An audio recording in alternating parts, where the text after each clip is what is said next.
next order relates to the definition of birthright citizenship. President Donald Trump wasted no time signing executive orders related to his sweeping immigration crackdown after taking office.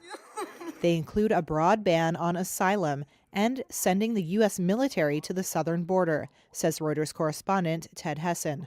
There was really a flurry of executive orders last night, and some of the things even we're still digesting.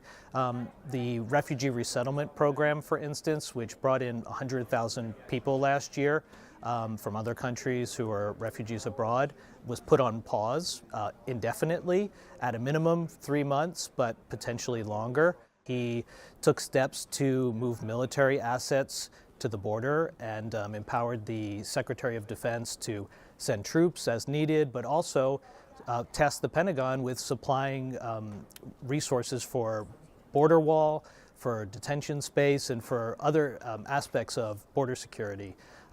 That's just one element. Trump signed an executive order restricting birthright citizenship. Birthright.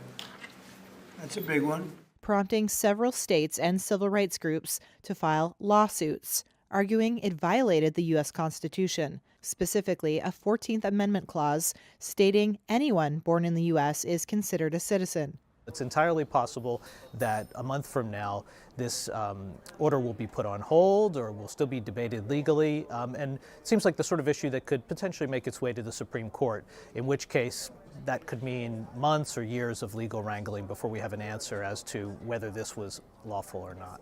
We will reinstate my Remain in Mexico policy. I think the question will be, what are they able to do in Congress? Are they able to pass through restrictive immigration laws that will be more enduring, that will be more lasting? And even budget-wise, what will the budget be for the deportation initiative? I mean, that will be a major factor in how effective it is. And, one figure that's been floated among Republicans is that they need $100 billion for enforcement. I mean, for some perspective, that's more than many government departments would have in their entire annual budget. Like the State Department was around $86 billion for a year.